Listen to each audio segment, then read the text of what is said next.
Starts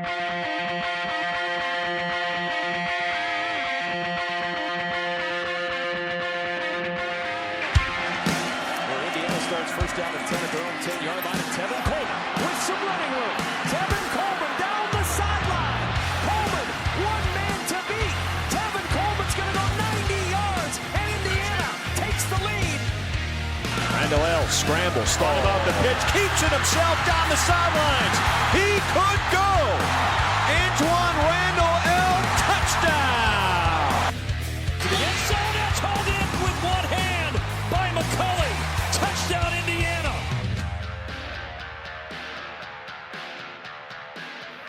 Welcome to the Hoosier Happy Hour podcast, episode 213, game recap number 1 of the season. We're going to recap the win over the FIU Panthers. Are they Golden Panthers or Panthers? Golden. Give them the gold. Golden Panthers. I think so. Which is redundant, by the way. No, they're just the Panthers. Okay. All right. Golden Panthers is redundant. All Panthers are golden. You might have just taught some people some stuff like the Carolina Panthers. We've done this. We've actually done this. I think we did it on the FIU preview, and I got myself into some big time trouble a couple months ago. Not big time trouble, but almost got myself into a different Panther discussion. Moving on, we're here to talk about the win over the FIU Panthers. Indiana 31, FIU 7. Coach Sig off to a should I say it? Off to a smoking hot start. Yeah. I wish I had the loser game show sound or whatever. I might have something, but I don't think it's gonna work. Yeah. I don't know if it's gonna do anything. I've got like dance pop. I need to add some stuff in here. I forgot that we could do that.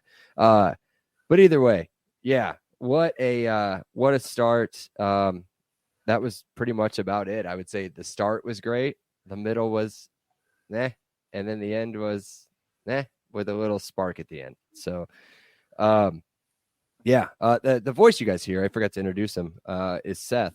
He's here. Brandon is not. Similar to the game.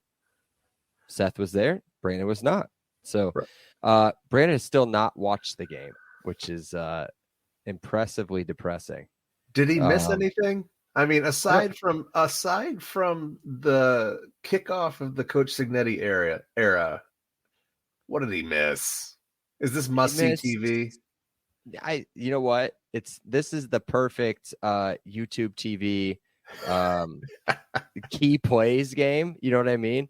You can get the whole gist of the game in the key plays. It shows the first 2 tackles by Aiden Fisher right off the beginning as his first defensive snaps with IU. Then you get the touchdown drive, and then you get the next touchdown drive, and then you get the next touchdown drive, and then you get their touchdown drive, and then that's it. You get a field goal. That's you get the interception. Yeah, you get it. It's no big deal. So hopefully he just does that. Yeah. I told him, watch the whole first half. If you're going to watch the whole game, watch the first half. You'll realize why Coach was, I don't want to give away too much, the way that he was on TV, and then skip ahead to like 5 minutes ago in the game, and then you'll be fine. And then you'll see everything you need to see. So, let's talk about it real quick, and then we'll get into headlines and the IUFB marketplace, aka we used to call it just the stock market or the stocks, where we do stock up, stock down on the players. Again, I don't even know if we'll do a stock down. If we do, it's going to be interesting to hear what it is. I don't feel like anybody played not well. And then we'll revisit the predictions, and then we'll do a Seth sack, and that's pretty much about it. So it won't be a super long one. Let's talk about the game real quick. First quarter was great. I thought the first drive was a little underwhelming, I guess you would say, or maybe it's just almost a typical first drive of the season. First drive, right? A drop, a little bit off target on the second down. But then they went to Surratt on the first play, though. That was nice. It was like they tried to establish that he didn't have anything else for much of the rest of the game, but right off the bat they went to him. Mm-hmm. So you thought, and then the defense steps up. No, trying to cover your water drinking there. The defense steps up. They force a return 3 and out where they lose 5 yards. The defense looks stout. They're ready to go. Like you said, Aiden Fisher had the tackles right off the bat. Really, kind of broke onto the scenes. Yeah. I honestly, that's it. I mean, we kind of recapped the game already. I mean, we talked about it right before we tried to go into the recap, and that's it. I mean, let's get right into it. Let's do your headline, like a news style headline. What do you have here? Conservative Hoosiers cruise, students snooze. Oh gosh, the students. I forgot about that. I don't know why I had gotten over the aggravation of the student section. Really, just the whole what would that be? The whole east side of the stadium was kind of depressing in the second half. But do you have anything after that, or just a headline? Yeah, that was just the headline. You said give a column style headline. So that I even put a rhyme in there. I gave it like a little barumpa. Yeah, I don't know. I've got a word in here that I don't say ever, but I think it'd be really good for a headline, and it's Coach Sig ain't Tom Allen. and I'll tell you what, his halftime interview. If you guys haven't watched any of the game, obviously watch some of the game, but maybe don't do the key plays because you're gonna miss the halftime interview. We're winning 21-7 at halftime. Maybe it was a 24 or 21-7 at halftime. I can't remember. 21-7. And you would think that we were down 21-7. I mean, I loved it. I mean, his face, it's going on Twitter. It's around Twitter. I think I sent it in our big group chat earlier today, but his face over the holding call in the third quarter while winning 24-7 is awesome. And then there's no more sunshine and rainbows anymore. Like there's no more like, oh, I thought we did great. No, he is as focused on winning and winning clean without issue or without mistakes. But he understands there's going to be mistakes, but his focus is so strong on winning, and that's it, that it's crazy. Like what did he say? There's something about the quote. He asked about how great it was or something, how great the first half was. And he was like, did you see the last 7 minutes? And then he just said something else and then laughed his way into the locker room just based off of that. So I like it, man. I like the attitude. I like what he's bringing. And then you brought up the students. We were listening to this on the way back home. With Buck and Fish. Yeah. The post-game show, the interview was great. I mean, it was, and that's why I put in my post-game text or tweet or whatever it was. This is CTA ball is over or whatever, like that, that. I mean, this is a different brand of coach speak. It's still coach speak. Don't get me wrong, but it's a much more animated, lively. There's emotion to it. It's not that kind of brain slug version of coach speak. It's just automaton. It's straight to the point. I mean, there's no, it's biting, beating around the bush. Yes.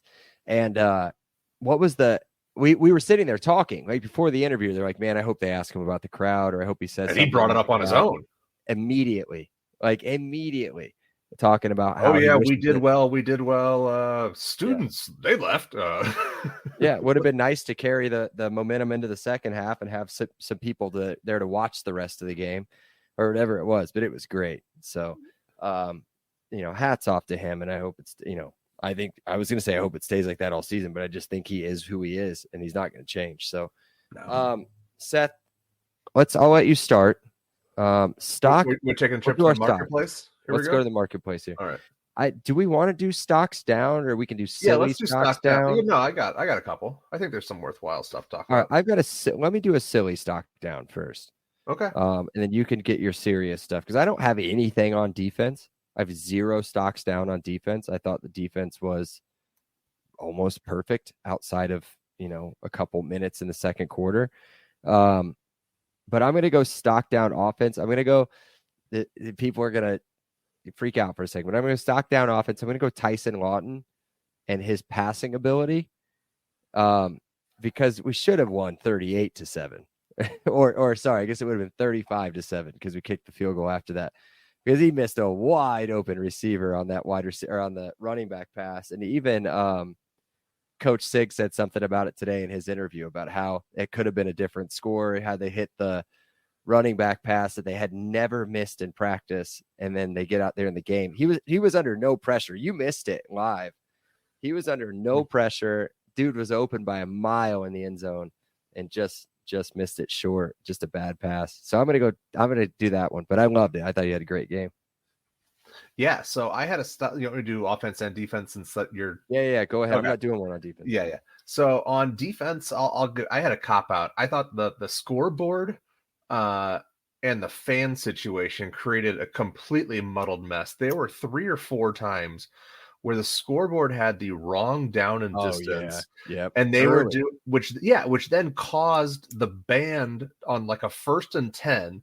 The scoreboard showed 3rd and 2, and the band is doing a cheer, or is doing one of those, whatever the 3rd down song is, and the students are trying. It's like, it's 1st and 10. Like the whole stadium experience here is off because the scoreboard and the fans and everybody just were not in sync. Very awkward kind of in stadium experiences. We're like, this is 1st down, right? We're just looking at each other. And then on offense, I did have one. I had 2. We mentioned that the very first play was an Elijah Sarrett target. He only had 2 catches for 12 yards. This guy was the absolute prize jewel of the transfer portal, bar none, absolutely marquee target. And they only really went to him, 4 targets I had, and then 2 catches, 12 yards. So, as far as coming out of the gate swinging, where we talked about Aiden Fisher, who really left an impression right off the bat, you have to have an idea that Elijah's best days are ahead of him in an IU uniform. And the other thing I had is, except for that last play, there was a lack of explosiveness on offense. Against an FIU, would they have a 16-play, 93-yard drive? You'd like to see a little bit more chunk plays where it's not a grinded out drive where you have to really put out that much effort against. Are they a Conference USA team now? Yes. So it's just one of those things where if you're going to be nitpicky, you want to see a little bit more explosive plays so that sets it up for the bigger opponents. And then, Elijah, just expected a little bit more of a focus from the offense, but they didn't pass a lot of all to really. So it's not, it's really hard to be like, well, nobody else got a ton of targets either. Yeah. I'll play the other side of this, I guess. And it's, if there is a strength to FIU's defense, it's the back end of their secondary. Now, granted, that was true. What was his name? He's the guy that pulled up pretty early. It wasn't Christian, but it was the other safety, Jamal Potts. He pulled up on a with his hamstring fairly early in the game. But CJ Christian was second on their team in tackles. He's their standout safety. And I think that your first game, we talked about first game, you're not going to show anybody in the Big Ten anything. I think Friday's going to be the same thing, but I think you're going to see a lot more explosive, maybe some bust outs and some broken coverages. You would hope so. Yeah. You're also just trying to work out some kinks, I think, too. And I think they did that. I thought the running game was really good at 5.9 yards a carry. They weren't in a position where they had to throw the ball too. Yeah. And when you look at the balance, we didn't look at the actual running to passing numbers. It was, 200. It was over 200 yards rushing, 180 yards passing. There's a really nice balance there. So they weren't in a position where they had to force the ball downfield. They were highly efficient passing. There was some, I would say highly efficient. There were some misses out there that should have been made. But, it just wasn't a must-have for this game. Yeah, and again, if you go back and listen to Coach Sig's press conference, he talks about how Curtis played really well. Curtis Rourke played really well, but he missed a couple. Yep. He missed one on a long post to Cooper where he hit Cooper, but he had a deep ball that was open. And then he had a couple others where he just didn't see him. So it's a teachable moment, obviously. And now we've got another teachable week coming up. against Western Illinois. So hopefully get it all worked out before we travel out to the Rose Bowl. Yeah. So that's it. Are we done? Stocks down? We're done with that then? Yeah. I think that was a good one. I think that was a good choice because I think we expected him to come out and absolutely tear it up. But I get it. I get it. Just all game plan. So I'm going to go stock up. We'll do offense first. And I'm going to go, and I don't mean to pat myself on the back with this one, but I'm going to go Omar Cooper. I picked him. And I think Brandon gave me kind of a side eye when I picked him as one of the players to watch going into this game.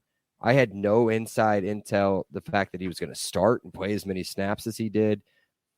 Again, 3 catches, 45 yards, along at 26. Not anything that's going to completely jump off the page. But I thought that he was really solid, and he looks great. I mean, he looks the part. It looks everything that he needs to be as a Big Ten wide receiver, and excited to see what he can do going forward. Yeah. When you said your silly stock down, I got nervous because I had Tyson Lawton, damn it, and the O-line. Lawton. Yeah, Lawton, and the O-line. I thought they were impressive. Lawton had 16 carries, 74 yards, 4.6 yard average. Not super impressive. The 2 TDs obviously were the crown jewels of the day. But then I had to include the offensive line because they did have 234 overall rushing yards. 3 different backs went over 65 yards. Ellison 68 on 10 carries. Like I said, Lawton 74 on 16.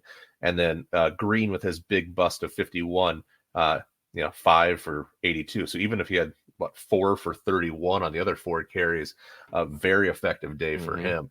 The offensive line was moving people around. They weren't as crisp as they could have been in pass pro. But as far as run blocking went, they were creating holes, and that they were not a hindrance, where, that's been an issue in the past for some of these IU teams. Yeah. So I just saw this, and I don't know why I can't find it. There they are.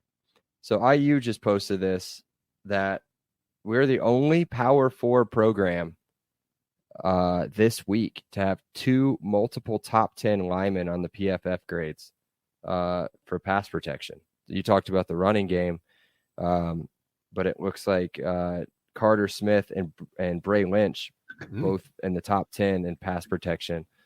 3rd in the Big Ten for Lynch. Carter Smith led the Big Ten and 2nd overall in Power 4 players in pass protection. So, yeah, they were good. The offensive line was good. They only gave up 2 sacks. It felt like there was a few times where there were some pressures and some scrambles, but it was, it kind of showcased Rourke's capability, especially on the one that was a cross. What was the one that was a 30-yarder up the sideline? 3rd and 19. Yeah. Right. Yep. I mean, that was exhibit A. Yep. Yeah, that's a great play too. I was trying to get our average 3rd down, but for some reason, maybe they're updating some stats or something, but the NCAA website's not working right. Okay, let's go to the defensive side. Man, there's a lot to pick from. Yeah. There were 2, again, patting myself on the back here. There were 2 players that I called out on defensive players to watch, and it was my boy D'Angelo Pons and Amari Farrell. And they both had a great game. Farrell didn't put up a ton of stats, but he had the interception. And then Pons was just, you couldn't do anything. I mean, I think he had 1 catch against him that I saw. Maybe he had more, but that I noticed he had 1 catch against him. They went after him the very first play of the game, and he defended that one on the sideline with a diving knockaway. He's every bit the part too. I mean, this guy so far, granted, game 1 against FIU, we're not really going to see what he's up to until maybe 2 weeks from now. But really impressed what I saw with him. But I'll go with Amari Farrell. I thought he had a really good game, and it's really its first real start, maybe ever. I don't know if he started with Tom Allen or not, but really good to see him, and he's a young player that can really grow into that position. You got a lot to pick from, man. So go at it. So the 3 names I had written down were Fisher, Pons, and CJ West. I think that that Fisher had the tackles. He was all over the place. He had a sack as well. What was it? Looked 12, like a leader out there. Yeah, 12 tackles, 4 solo, 1 sack, 2 TFLs. I mean, just all over the place. IU has had middle linebackers recently who have been playmakers, and this guy, early signs point to being potentially one of those next middle linebackers. Very impressive start. Pons, you went through that. I don't need to bring that up. CJ West had 3 tackles, 1 TFL. But again, you and I mentioned mid-game he was doing his job. He was taking on the guard and the center, and he was causing just pileups. And there was one, I think it was the first play he was in. I think back-to-back plays. It was the first and second play of the second drive. He made both the plays. One of them he may have got. Yeah. Just like, he's getting double teamed and still somehow. I think that was the first play that he made. I think it was a TFL. He was double teamed, busted through the double. He did have 1 TFL. Bust through the double team and got there. And another the quick second play, the quarterback made a scramble for like a 1-yard gain because he was there to corral him. And got back in there. A quick shout out, and a guy that I think we forgot or maybe just didn't think was going to play. You're going to say the name of the person I was going to say next, right? Marcus Burris Jr. Oh, no. Jalen Walker. Oh, my goodness. Oh, Jalen and I were both hyped on Jalen Walker. He had that one tough play over. I think it was a wide receiver screen where he had somebody kind of was it the wheel route for the touchdown? I thought it was the touchdown where the running back. I didn't go back and watch this one, but the one I was thinking where I think we talked, we're like, man, he's kind of small. I don't know if he's going to make, because he kind of got dragged a little bit, maybe for a yard or 2 by a wide receiver, but then immediately after that came out and made like 2 or 3 immediate awesome plays in the backfield, a lot, just causing disruptions for the offense. Lots of good. Talk about Marcus Burris. You mentioned him, and I sat on that for a bit. Yeah, it's somebody that I think Brandon has. He had such a worry about the depth at the defensive tackle position, and I mentioned him multiple times. That hey, there's this guy back there. Marcus Burris is sitting there. What can he do? What can he do? And he comes out and he started the game and played really well. We didn't see CJ West for a few drives, I feel like. Just the first drive. Was it just the first drive? Okay. But yeah, I thought he played really well in there. Again, he's not going to stuff the stats, but he had a sack. He had a TF, that's your TFL right there. But 3 tackles. And again, you don't expect a ton of stuff from your defensive tackle position as far as numbers go. You just want him to take up the other stuff so you can get people like, another quick shout out, Andrew Turvey. Coming off the edge. Another guy under the radar nobody knew anything about until Saturday. Andrew Turvey, the defensive end walk-on from Carmel, looked really good too in the couple of spots that he got too. And got to mention Linnell Carr Jr. He had a sack Jr. as well. And then they used him in some drop coverage and in zone blitzes. He looked comfortable. So is his versatility something they're going to continue to be able to benefit from? There's just a lot of pieces that you can look at and be, excited about how they fit together. Yeah.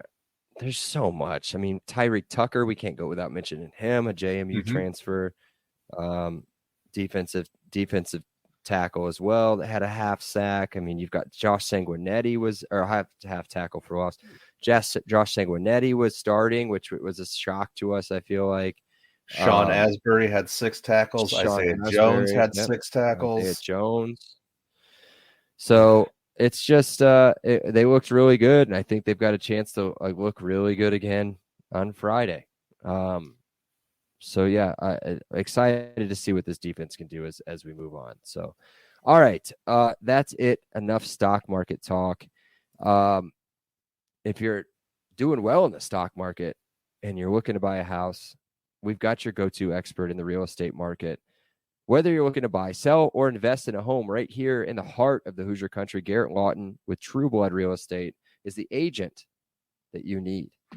Garrett knows Indiana inside and out, from Bloomington to Indianapolis, which took us a much quicker route this time through. Loved that new 69. highway there, getting on there. But yeah, and everywhere in between. Plus, his personalized service makes the buying and selling process smooth and stress-free. So if you're ready to make a move, give Garrett a call or text him. Probably don't call him. He's probably not going to answer. 317-410-8851 or visit his website, Lawton, LAWTON realty.com. Yeah, man. Let's go back and revisit predictions. And of course, he's not here to take his W. But we were all very close with each other. Seth thought we would win 45-17.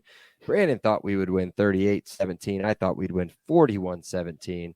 And Brandon takes the W in week 1. It took him a long time last year to get one, and he finally gets one week 1. Maybe that's a good omen, with bad year last year. So, although he picked a lot of games against IU last year, too.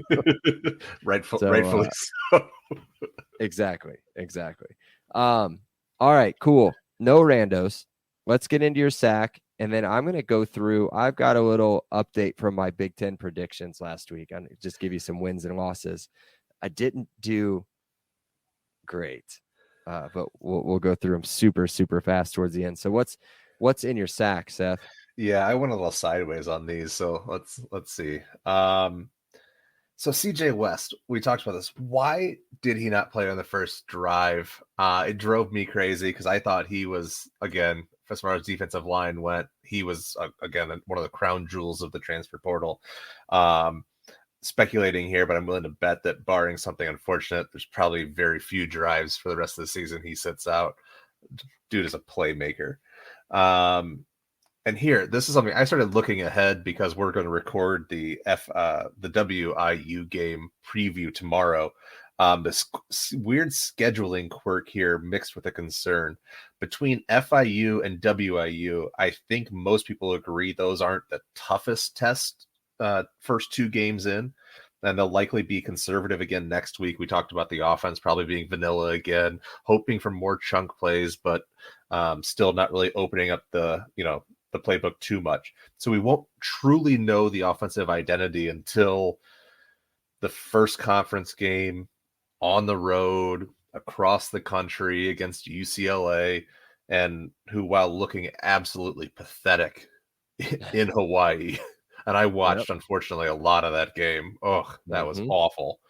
They are kind of battle tested because they had to fight really hard to win a terrible game, and Garbers is just garbage. But they, like Purdue, have an absurd early bye week. So while IU is playing Western Illinois, they're off next week, preparing for IU. We're kind of just preparing for UCLA too. I would assume. I want to be careful because I did this with Akron last year, and that went sideways.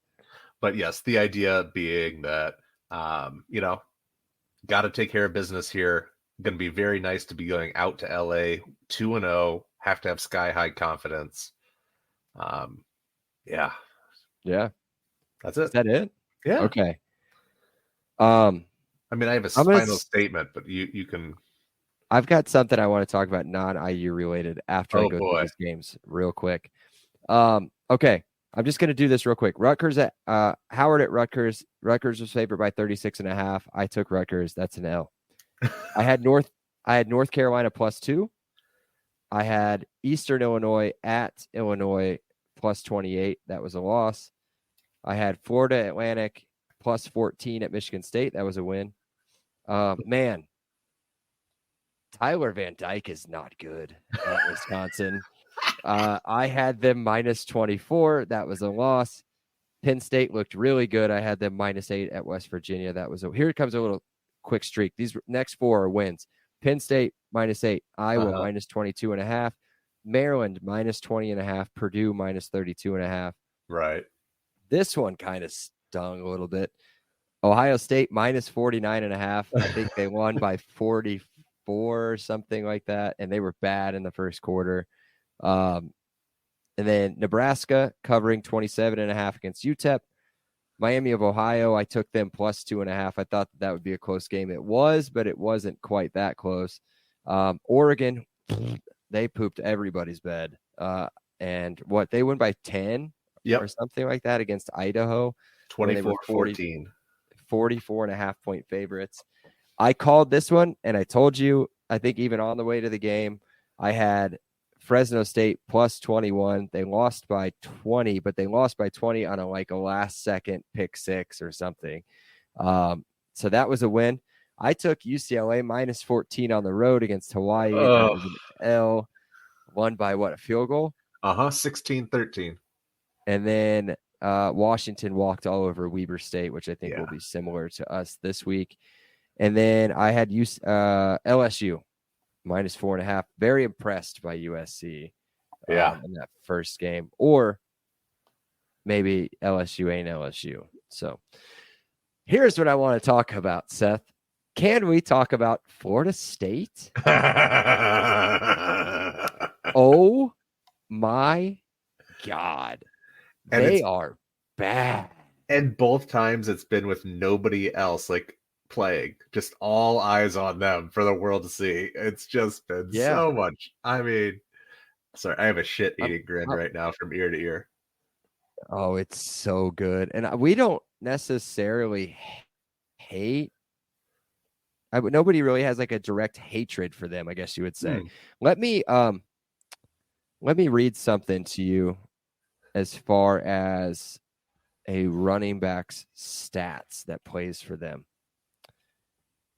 2 carries, 13 yards through the first 2 games, 3 catches for 39 yards through the first 2 games. Do you have any idea who that may be? Of course I do. Tell me about his kick returns. 0. From what punt I've returns, seen. 0 sorry. stats, right? Kick returns? I think it's a punt. I think he's got 2 punt returns or something. Yeah. Enjoy your time out there, Jalen. My goodness. Imagine him in this team. My favorite thing is the cat at Boston College, the running back who scored 3 of their maybe it wasn't 3, but he scored at least. He was all over the place. Number 0 was a transfer from Florida State. That's so awesome, dude. How about Castellanos? That he's so tiny. He's so good. He's so quick. He killed them last year too. I think he had 400 combined yards, all-purpose yards. Gashing him in the fourth quarter too. It was so pretty to watch. Tell me he doesn't remind you just a little bit of Kyler Murray, right? Same number, kind of gave off that little scatter around, but had a good arm and could make plays. They were fun to watch. Not Boston College. No. FSU was fun to watch in the most awesomely bad way possible. Let me read some text from our group chat. The Hoosier Happy Hour group chat. This was me last night after Seth said Florida State is so bad. This is word for word, guys. Here we go. These are all me in a row. No answers from anybody else. Oh my God. He effed up again. DJU sucks. 8 for 20, LOL. 8 for 21 with an asterisk. When did the Boo Birds come out? OMG. Ha ha ha ha ha ha ha. The Boo Birds are out. Those are all the texts in a row. And then Seth sends a thing about how he missed a wide open receiver in the end zone. He missed 2 wide open. And then he went to begin the third quarter. I don't know if you were watching at this point or not. To begin the third quarter, 4th and 3 inside their own 40. They go for it and throw almost a pick 6 to start the second half. It's amazing. And it's great to sit back and watch the team that was ranked number 10 in the country, because the AP poll doesn't do a reboot after week 0. So they were still ranked number 2. And guess who fell? Guess who fell for the minus 16.5 at home against Boston College? This guy.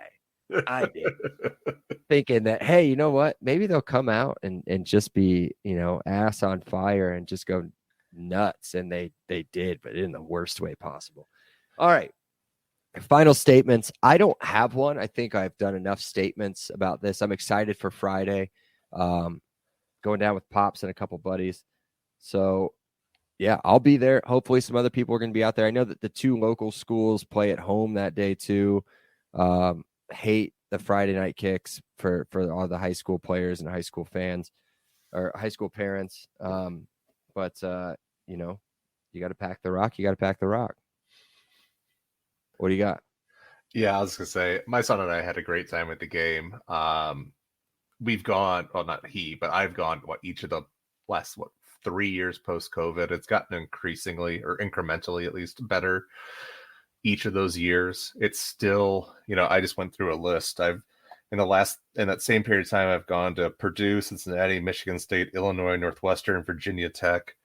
It's still the worst of all of those. And like all of those have issues. Purdue has no personalities. Cincinnati has no permanent bathrooms. Michigan State Stadium is falling apart. Illinois has nothing but a decent tailgate. Northwestern is an average high school field. Virginia Tech tried to drown me. So I have reasons to dislike all of those experiences. But just the biggest difference right now is you got to have the students in the stands. All of those programs I mentioned have great student sections, great alumni sections, and they're in there week in, week out through the third, at least, through the third quarter, most of the fourth quarter. You got to have the buy-in from the students. And so my fear is, no matter what Coach Sig does this year, the biggest victory for him will be in the stands rather than on the field.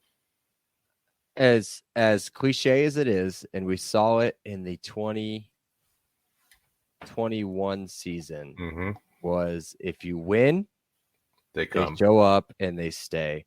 And I in all honesty, I don't know why. I mean, granted, the game was kind of boring. It was, sure. It was never in doubt. That's the whole thing. There was no drama whatsoever. Yeah, against FIU at home, I would say I get it. I don't. I would have been one of the students that stayed, but I don't know, man. The sun wasn't overly hot, but it didn't shine very much during the game, but it did shine directly on that side of the field. If you blame any of that on it, I don't know. But yeah, I'm with you, man. I don't know what to expect Friday night. I think the kind of the same thing. I think you get kind of a packed student section early, and then they all head for the parties. So, I mean, imagine if they come at Charlotte's home week 4, right? So they go out to UCLA, they win, they come back 3-0. Do they show up for Charlotte? They'll show up. So many questions. Or do they stay? I mean, yeah, just staying. Yeah. I mean, how much do they have to compete to? It's just, I don't know. It's a chicken or the egg thing. We're not going to solve it tonight. No. All right. Well, that's it. I mean, it went a little bit longer than what I thought it would, but maybe if I didn't have to be so self-centered to go through my bets and everything else or talk about DJU, we could have cut it off a little bit more. But either way, be sure to check out the pod on all the social media platforms, Twitter, Instagram, at least the ones that matter. At Happy Hour IUFB. Be sure to download, rate, review, follow on all of our platforms, and join us again for the next episode as we preview what should be one of the easiest games in the history of IU football, which means it'll go to 4 overtimes again. So until then, I'm out of drink. I had no drink today, just water. But cheers. Cheers. See you tomorrow. Yeah. No, I'm not going to be here tomorrow. Well, not you, the listener. Oh, them. I got you. All right, bye.